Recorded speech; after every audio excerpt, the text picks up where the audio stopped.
Last year, Nico Collins, Michael Pittman Jr., and DJ Moore finally dominated in fantasy the way we've been hoping they would. So, which receivers are ready to step up big time in 2024? Chris, who's first? First for me is another Chris Olave, a guy that I was probably a little too high on last year because I really thought Derek Carr could take this guy to the next level, because Chris Olave himself is a fantastic wide receiver, a fantastic prospect. You know, you and I both love Matt Harmon, the work he does with wide receivers. He has Chris Olave as one of the best prospects he's ever charted during his reception perception run there. So he's a stud player. Unfortunately, that connection with Derek Carr and Chris Olave took a while to get going. When you look at Chris Olave last year, yeah, he struggled early. From weeks 1 through 9, he only averaged 13 PPR points per game. And you remember, Derek Carr, that crazy going, that meltdown, yelling at Chris Olave to keep running. But when you look at the games from week 10 on, he averaged over 16 points per game down the stretch. And it looked like he and Derek Carr finally got on the same page. No more yelling at each other, no more miscommunication. I think finally going into year 3 here, another year under the belt with Derek Carr, with this connection, with the Saints really having nobody else that I'm worried about to take targets away from him, Chris Olave is ready to make that major leap. Kind of like what we saw with Nico Collins in year 3. I think Chris Olave is going to do it this year, be one of the best fantasy wide receivers, and he's going to help people who draft him to dominate the rest of their league. Well, I got another year 3 receiver who's being drafted right along Olave, at least by us, last year. Turned out to be a little too high for Garrett Wilson, and is not his fault in any way whatsoever. We all know the story of the 2023 Jets. It's not a pretty one, especially if you talk about offense and passing game. Despite that, somehow Garrett Wilson managed to still be playable most weeks, and he was the only source of any passing offense that they had. If not for him, who knows how bad things would have been. Well, look, talk about competition. There really still is none. It's going to be all Garrett Wilson. They brought in an older and injured, coming off serious injury, Mike Williams.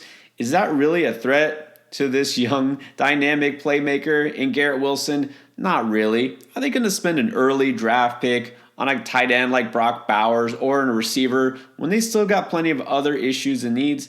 I don't think so. And even if they do, it doesn't matter. I'm not moving off Garrett Wilson being one of the top receivers in the game because he's shown what he is capable of doing. Look, last year, he's top 10 in targets, target share, and also was one of the leaders in routes run. Despite this being an anemic pass offense that didn't really want to even try to pass the ball. Just imagine with Aaron Rodgers, the number of receptions is going to shoot up, and he only had 3 touchdowns last year. Now, I know we can't project touchdowns, but I am pretty sure it's going to go way up because this offense might actually be capable of scoring at times through the air. Garrett Wilson, the talent is there. He's ready to finally make that leap. And so last year, we felt like he was worth a first-round pick. I'm right back there again this year. All right, now these receivers ready to explode don't all have to be super young receivers. Yeah, let's go with Terry McLaurin. I think finally we're going to see Terry McLaurin dominate the way we've hoped, right? This is a guy we've always had high expectations for, and it feels like every year he's good, but not great. Like, he helps you some, he hurts you some, and, that's kind of what you get from him year after year. But that's because look at his quarterback play. I mean, Carson Wentz, Taylor Heineke, Sam Howell, these are not good quarterbacks. They just aren't. This year, it's either going to be Jaden Daniels or Drake May, unless the Commanders do something ridiculous and trade out of the number 2 pick, but it doesn't sound like that's their plan at all. It sounds like they're staying pat, going quarterback there, and both Drake May and Jaden Daniels are fantastic passers. Now, I know Jaden Daniels, a lot of people who don't really dive into prospects see this athletic quarterback and think, okay, he's a good runner, but not a good passer. That's actually not the case. He's a better passer than a runner, to be honest. So I think whether it's Daniels or Drake May, this is going to be great for Terry McLaurin. And look, one of the only other kind of reliable wide receivers, Curtis Samuel, is now in Buffalo. Jahan Dotson, I don't even know what to make of Jahan Dotson. I like him as a prospect, but a decent rookie year followed by a horrendous second year. Who knows what we're going to get? This could be Terry McLaurin, the number 1 alpha wide receiver, finally with a good quarterback, ready to finally do what we've wanted him to do for years, and that is dominate late in his career. We've seen it with other guys like Cooper Kupp. Remember, he had his best season ever. I think he was like 28 years old. Why can't it be Terry McLaurin this year? Well, I'm also thinking of a veteran who is going to be in his prime of his career. Christian Kirk, I feel like he's going to be undervalued again. I know he's undervalued last year because I personally was off of him. I thought Calvin Ridley being there was bad news for him. Trevor Lawrence didn't take that step forward that we thought he would. But Christian Kirk did show me something. He showed me that he is the number one receiver in Jacksonville. And now there's really no doubt because Ridley's gone and they've done nothing to fill that void. A rookie, no matter how high they draft him, I guarantee it won't be a top 10 pick. They're not going to do anything crazy.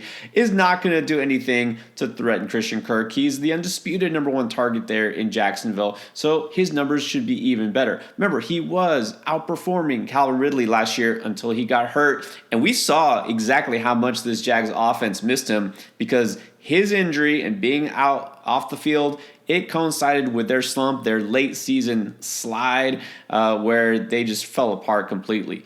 Christian Kirk is basically that safety blanket for Trevor Lawrence. It's also why we saw Evan Engram's numbers go way up because he was missing Kirk out there. Well, Christian Kirk, again, is going to be a guy that's not drafted as a top 10, even top 15 receiver, but he can put up those type of numbers because he's going to get so many targets. He's shown he's so effective working across the middle of the field, and he's got that speed. He can make big plays, averaged almost 14 yards per reception last year. This offense is still going to throw it plenty because they might have to. So Christian Kirk, I feel like it's going to be a tremendous value, but I also am expecting him to have his best statistical season. Now, sometimes a receiver in a new situation can finally take off. Is this the case for somebody that you're going to talk about next? I think it is. I think it's the case for Marquise Brown. I know everybody just rolled their eyes, clicking that thumb down. They just clicked off the video. They're like, oh man, this guy's talking about Marquise Brown again. But come on, he's on the Chiefs with Patrick Mahomes, and he's a good player. I think this is the thing. People don't think he's a good player because he's never put together a dominant season yet. But remember, year 3 in Baltimore, over 1,000 yards in an offense that really was not a pass-heavy offense at all. The old Greg Roman, 3 yards in a cloud of dust offense. And then when he went to Arizona, remember, he was the wide receiver 5 before he had that foot injury that basically derailed his entire season. He was dominating to start that year. Obviously, last year in Arizona, not good. Dealt with injuries, whatever, bad quarterback play, of course, in Arizona. And then when Kyler Murray finally came back, he wasn't healthy. But now we're going to see him in Kansas City. And what I really love about this for Marquise Brown is he's going to be used the right way. The Chiefs aren't going to say, hey, go line up at the X at the line of scrimmage, get pressed by bigger corners and be taken out of the game. They're going to move him all over the field. They're going to find mismatches for him. They're going to find ways to get him the ball beyond just catching the football. And anybody worried that, but Rashee Rice is there and he's the number one, I don't agree with that. I mean, I think maybe it'll be a 1A, 1B type of situation, but I don't think Rashee Rice was as good as people think he was last year. Yeah, he was fine for a rookie, but he didn't put up incredible numbers for a rookie. He didn't have many huge games. I think he only went over 100 yards 3 times all season. There is definitely a path here for Marquise Brown to finally put it together for an entire season with, by the way, Patrick Mahomes. That doesn't hurt. So I think Marquise Brown, like you said with Christian Kirk, finally ready to put together his best season ever. He's just got to stay healthy. That's all it comes down to. He signed a 1-year deal, so maybe that will motivate him to stay healthy this time, if you know what I mean. So if he can do it for 17 games and stay healthy, I think he's going to dominate in fantasy this year.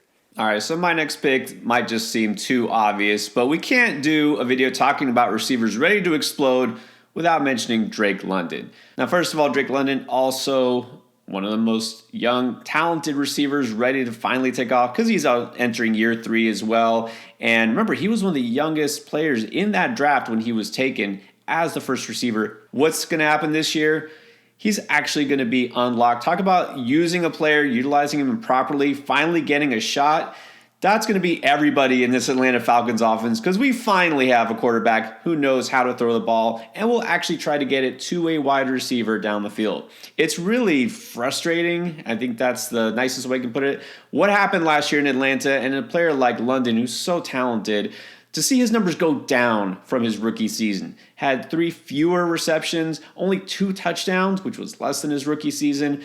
Kind of a travesty, really, what happened there. But it's gone. It's over. New head coach and new OC, Zach Robinson, you might know, has got a Super Bowl ring from being with the Rams. Yeah, that Rams offense, he's going to know what to do in terms of getting Kirk Cousins to deliver the ball to his skilled players. Even though Drake London isn't necessarily the only show in town, as far as wide receiver goes, he is still going to dominate the targets because Kyle Pitts, look, the jury's still out on him, honestly. And then at wide receiver, sure, they added depth, but Darnell Mooney, Rondale Moore, are these guys really going to eat into Drake London being a target hog? I don't think so. I mean, London has nowhere to go but up, but I think he's going to go massively up in terms of receptions, yards, touchdowns, everything. Those are some of our favorite draft targets at receiver, guys who are ready to blow up next year. Some players, not so much. Honestly, these are some players we're just sick of drafting.